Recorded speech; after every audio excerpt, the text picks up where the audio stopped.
नमस्कार, ऑपरेशन पाकिस्तान देख रहे हैं आप। मैं हूं आपके साथ पूजा। जिस चीन को पाकिस्तान आयरन ब्रदर कहता नहीं थकता, वही चीन अब डांटने की भाषा में बात कर रहा है। दरअसल सीपैक की सुरक्षा को लेकर बीजिंग का सब्र टूट चुका है। चीनी इंजीनियर मारे जा रहे हैं, बलूचिस्तान सुलग रहा है और पाकिस्तान सिर्फ बयानबाजी करता दिख रहा है। इसी जुलझुलाहट में चीन ने गृह मंत्री मोहसिन नकवी को बुलाकर खरी खोटी सुना दी।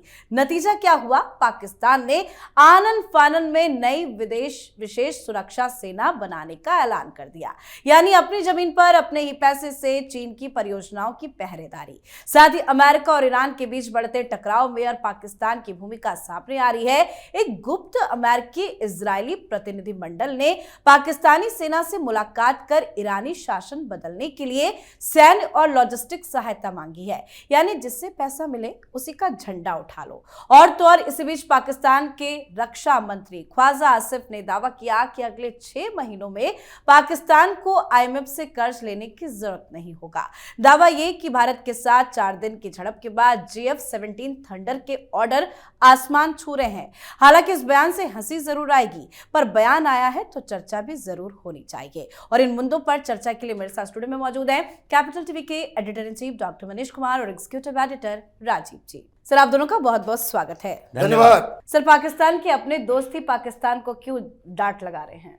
देखिए, डांट लगाने की वजह बिल्कुल साफ है कि जिस तरीके से ग्लोबल पॉलिटिक्स पिछले 1 सप्ताह के अंदर जो अचानक से टर्न लिया है। पहले तो इसाक डार को बुलाया गया था बीजिंग, वहां डांट लगा करके भेजा गया कि क्या कर रहे हो तुम ट्रंप के साथ मिलके। अब मोहसिन नकवी को भी डांट लगाई गई। क्यों हो रहा है, इसको समझने की आवश्यकता है। ये बात अब बिल्कुल तय है कि ईरान में जिस तरीके से हर शहर में, हालांकि मीडिया रिपोर्ट्स नहीं आ रही क्योंकि मीडिया अभी भी पता नहीं ईरान के इस खलीफा वाले खामनाई के सरकार के साथ एक सिंपैथी रख रहा है, ये लेफ्ट लिबरल कबाल मीडिया। लेकिन हकीकत यही है कि इंटरनल सिचुएशन इस तरीके के आ गए हैं कि वहां तख्ता पलट होने में 1 सप्ताह से भी कम समय है। जिस तरीके से अमेरिका इजराइल वहां पे इंटरवीन कर रहा है, जिस तरीके से वहां लोग सड़कों पे आ गए हैं और यहां तक की तय हो गया है कि ये जाएंगे तो कौन आएगा, ये भी समझ लीजिए। जो शाह साहब जिनको हटा करके ये किया गया था, उन्हीं के सुपुत्र जो हैं क्राउन प्रिंस, उनको डेमोक्रेसी और इलेक्शन के जरिए यहां पर स्थापित किया जाएगा। मतलब ईरान में अब चीन नहीं, जैसे वेनेजुएला में चीन को किक आउट कर दिया गया, चीन कुछ नहीं कर सका। ईरान से भी चीन को किक आउट किया जाएगा, लेकिन चीन फिर भी कुछ नहीं कर पाएगा। लेकिन उसके ऊपर ध्यान देने के लिए पाकिस्तान की जरूरत है। सीपैक में उसने कितने अरब रुपए खर्च कर दिए, इन्वेस्टमेंट दे दिया, और यह मालूम चल रहा है कि जिस आदमी के ऊपर आपने पैसे खर्च किए वो गद्दार निकला। वो तो अमेरिका को फैसिलिटेट करने की तैयारी में जुटा हुआ है कि ये जो ईरान के अंदर जो कुछ भी बदलाव होगा उसमें जो लॉजिस्टिक सपोर्ट जो है वो पाकिस्तान देगा। तो चीन क्या करेगा? डांट लगाएगा। लेकिन पाकिस्तान एक ऐसे कुचक्र में फंस गया है कि डोनाल्ड ट्रंप से उसको डर ज्यादा है, चीन का डर अभी कम है, इसीलिए वो इस तरह की चीजें कर रहा है। लेकिन एक बात समझ लीजिए कि ईरान की सत्ता गई, पाकिस्तान में एक और महाप्रलय शुरू हो जाएगा। लेकिन चीन की डांट फटकार हो या ईरान में जिस तरह से लगातार विरोध प्रदर्शन बढ़ता जा रहा है, उसके बाद पाकिस्तान की एंट्री हो, आसिम मुनीर कैसे फंस चुके हैं और इसमें पाकिस्तान ना घर का ना घाट का कैसे नजर आ रहा है? देखिए, पाकिस्तान की सत्ता किसके हाथों में है? आसिम मुनीर के हाथों में, क्योंकि पूरी दुनिया में जानते हैं सारे देश के राष्ट्राध्यक्ष कि अभी पाकिस्तान से कोई डील करना है तो वहां का डेमोक्रेटिक गवर्नमेंट कोई डील नहीं कर सकती, कोई बात उसकी सुनेगा ही नहीं। अभी मुनीर के हाथों में ही सत्ता की कमान है, और अगर गलत हरकत होती है तो मुनीर जिम्मेदार है, अगर सही फैसले होते हैं तो मुनीर को क्रेडिट दिया जाएगा। तो इसलिए चीन के हाथों मुनीर का निपटना लगभग तय माना जा रहा है, क्योंकि चीन ने देखा कि अभी पाकिस्तान अमेरिका के साथ बेहतर डील में लगा हुआ है और अमेरिका को भी लग रहा है कि जो चीन को बैलेंस करने के लिए हमने भारत के साथ बेहतर टाई अप किए थे, कुछ स्ट्रेटजी बनाई थी, स्ट्रेटेजिक पार्टनरशिप किए थे और यहां तक कि क्वाड में भारत की एंट्री हुई थी, उसके बावजूद अब भारत और अमेरिका के साथ पुराने जैसे संबंध नहीं है और भारत जो अपनी डिप्लोमेसी को बदल चुका है, अभी तरीके कूटनीति बदल रही है, उसमें अमेरिका के साथ उस तरह से कोऑर्डिनेट करके चीन को बैलेंस करने के लिए काम नहीं कर रहा, बल्कि सेल्फ इंटरेस्ट में काम कर रहा है। जयशंकर गए हुए हैं यूरोपीय संघ के देशों में, वो घूम रहे हैं और कह रहे हैं देखो यूरोपीय संघ के साथ भारत के मजबूत रिश्ते और मजबूत होने वाले हैं। अभी तो ईयू से भारत का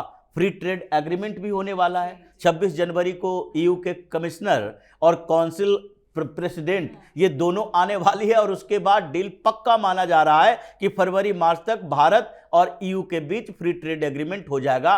ट्रंप के लिए एक बड़ा झटका है और इसी तरीके से चीन देख रहा है कि अमेरिका जहां जहां टारगेट कर रहा है, जैसा डॉक्टर साहब ने बताया कि वेनेजुएला में सबसे प्रमुख तौर पर वहां की जो आर्मी के कंट्रोल में वाइल कंपनियां थी, वो सब एक्सपोर्ट कहां कर रही थी? चीन के कंपनियों को, और चीन ही वहां से वाइल इंपोर्ट कर रहा था। अब चीन को बाहर करेगा, वेनेजुएला से अमेरिका ने बाहर किया। अब अमेरिका की नजर ईरान पर है लंबे समय के बाद कि वहां पर सैंक्शन लगाने के बाद अभी भी जो वाइल डिपॉजिट है ईरान का वो ठीक ठाक बचा हुआ है। सऊदी अरब यूएई के साथ अमेरिका के अच्छे संबंध है, ताल्लुकात है, वहां से वो तेल खरीदने के लिए किसी और दूसरे देशों की जरूरत नहीं है। तो इसलिए अब वो चाह रहा है कि ईरान में भी इंटरफेयर होना चाहिए और ऐसी स्थिति में पाकिस्तान एक बेस बना हुआ है जो ईरान में रिजीम चेंज का आधार बनेगा। तो ईरान में बैठे हुए लोग ये पाकिस्तान के खिलाफ भी तो मोर्चा खोल रहे हैं और वो दोनों का बॉर्डर लगता है। तो इसलिए चीन ने भी कहा अगर ईरान में भी अमेरिका, पाकिस्तान में भी अमेरिका, तो हमारे लिए जगह कहां बचेगा पाकिस्तान में। तो इसलिए तुम तय कर लो कि हमारे साथ हो या नहीं हो। अगर सीपैक में तुम सही तरीके से सिक्योरिटी नहीं दे पा रहे तो मेरे डील पर आगे बढ़ो, मेरी सेना को वहां एंट्री दो, अमेरिका का बेस बने उससे पहले चाइना का बलूचिस्तान में बेस होना चाहिए, आर्मी बेस। और इसलिए पाकिस्तान यानी मुनीर ऐसे फंसा हुआ है कि एक तरफ की बात मानता है तो दूसरे तरफ से टारगेट में आ जाएगा। और अगर ट्रंप के खिलाफ जाता है तो जो आजकल पागलपन ट्रंप के अंदर छाया हुआ है वो तो 10 दिन के अंदर मुनीर की कुर्सी छीन लेगा। बिल्कुल। तो सर अंतर्राष्ट्रीय मंच पर तो पाकिस्तान घिरा हुआ है, लेकिन इंटरनल मुसीबत भी कम नहीं है और ख्वाजा आसिफ जिस तरह के बयान दे रहे हैं वो खुद अपनी किरकिरी क्यों करवा रहे हैं? देखिए, ही इज अ जोकर। ऐसे ये कह रहा है कि इतने सारे डील्स, इतने सारे, अरे भाई तुम बनाते हो, तुम्हारे पास तो औकात एक सुई बनाने की नहीं है। एयरक्राफ्ट वो जो J-17 है वो चाइनीज एयरक्राफ्ट है, वहीं से सब कुछ होता है।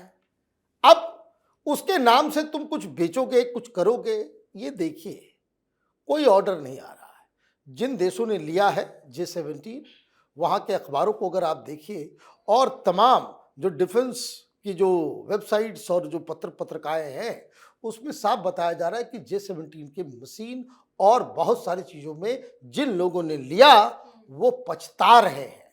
मेंटेनेंस का प्रॉब्लम है, चीज़ें काम नहीं कर रही हैं। भाई इतना ही सक्सेसफुल था तो एक भी क्यों नहीं उड़ पाया वेनेजुएला में? उसके पास तो पहले से है, ये भी समझने वाली बात है।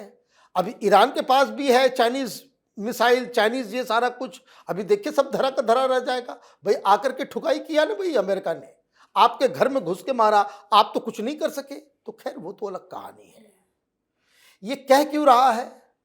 क्योंकि जनता वहां इम्पेशेंट हो रही है कि भाई economy is a big thing. अब ये कह रहे हैं कि देखो अमेरिका से जो रिपोर्ट आई है कि जिसमें तुम्हारी पिटाई हुई उसको भी छिपाना है। इकोनॉमिक अचीवमेंट हम कर सकते हैं, चीज़ों को टर्न अराउंड कर सकते हैं, हम पे विश्वास करो प्लीज़। अभी हम लोग इतना बेचेंगे कि सब कुछ न्यारे व्यारे हो जाएंगे। अभी वहाँ पे पत्रकार हंस रहे हैं, सब लोग बोल रहे हैं कि भाई पहले ये बता दो कि जितना माल बेचे हो उसमें कितना कमीशन खाए हो। अभी तो नई कहानी भी सामने आ रही है कि हमास को मारने के लिए इजराइल के पास 155 का जो गोला था वो कम पड़ गया, तो पाकिस्तान ने उसको किसी तीसरे देश के जरिए इजराइल को बेचा।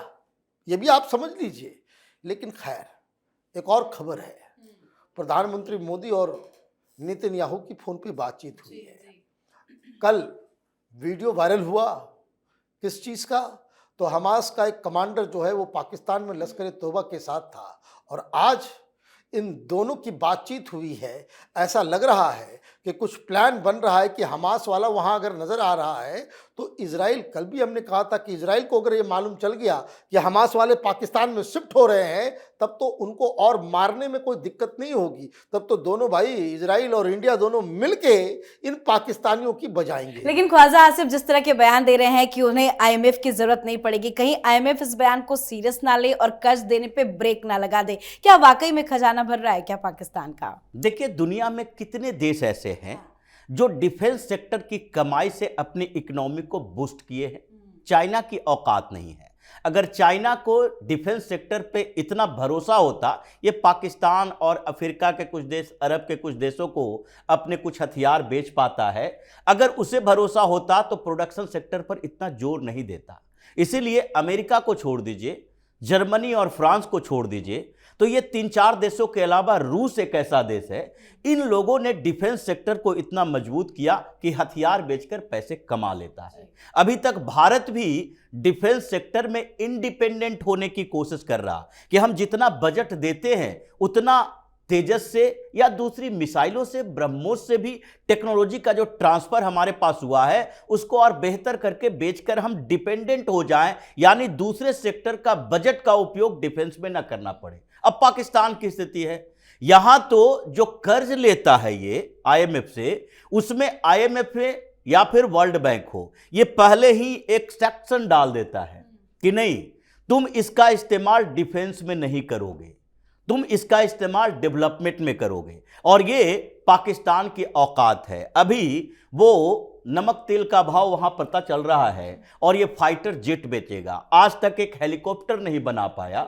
फाइटर जेट क्या बेचेगा? ये तो वही बात है कि डॉक्टर साहब जैसा कह रहे हैं कि वहां इकोनॉमी इतने गर्त में चली गई है, लोग विद्रोह कर रहे हैं, और उसके कारण इसको लगने लगा है कि नहीं, कुछ ऐसी बातें इन जाहिल पाकिस्तानियों को सुनाओ जिस पर उसको विश्वास हो जाए और उसके बाद वो कुछ दिन के लिए शांत हो जाए कि नहीं नहीं, ये लोग हैं जो पाकिस्तान को बेहतर करने के लिए कुछ काम कर रहे हैं, लेकिन इसका फायदा कुछ नहीं होने वाला। आगे कुछ दिन का इंतजार है। अभी जैसा कि डॉक्टर साहब ने कहा कि नेतन्याहू और पीएम मोदी की बातचीत हुई, और यह बातचीत का मेन मकसद था गाजा पीस प्लान, पाकिस्तान की भूमिका, और वो बताना चाहते थे कि पाकिस्तान यहां आ रहा है, लेकिन उससे पहले जो स्थिति पाकिस्तान के अंदर चल रही है, अगर कुछ गड़बड़ हुआ तो उसमें आपके सहयोग की जरूरत पड़ेगी।